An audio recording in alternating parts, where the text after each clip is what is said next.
A terrifying environmental crisis has just pushed Western Canada into an absolute state of survival.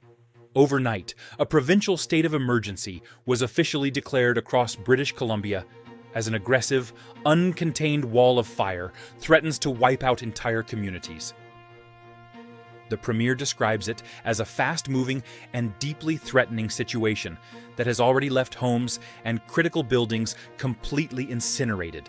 Over 20,000 residents have been forced to abruptly flee into the night, abandoning everything they own as a massive emergency evacuation takes over the province.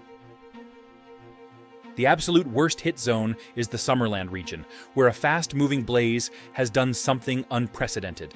After breaking out on Friday, the fire remained completely out of control. But it was the explosive speed of the ignition that shocked forestry officials. When official teams initially attempted to attack the blaze, it weaponized the dry environment. Briefing teams described the ignition as a literal bomb going off. In just under one single hour, the fire grew aggressively from 50 hectares to a massive, raging 1,000 hectares. The extreme intensity completely overwhelmed initial ground forces, instantly threatening the main town just 15 kilometers away. With more than 15,000 residents forced into immediate, panicked evacuations from Summerland alone, the government triggered a total provincial lockdown. This official state of emergency unlocks extraordinary legal powers for the government. Authorities now have the legal right to enforce strict travel restrictions, blocking civilians from entering hazardous zones. Even more extreme, the state can immediately procure private property and land resources to use as tactical firefighting assets or emergency placement zones for the surging influx of displaced families. Right now, 20,000 citizens are stranded outside their home communities, with no timeline on when or if they can return.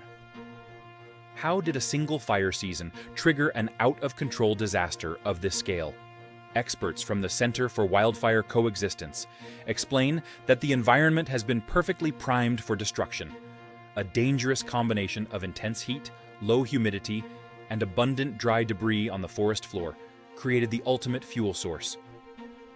When the high winds hit, it caused the flames to violently transition from a surface fire into a crown fire. This means the fire is no longer burning along the ground. It is leaping rapidly through the very tops of the trees. In extreme cases, these crown fires generate their own weather systems.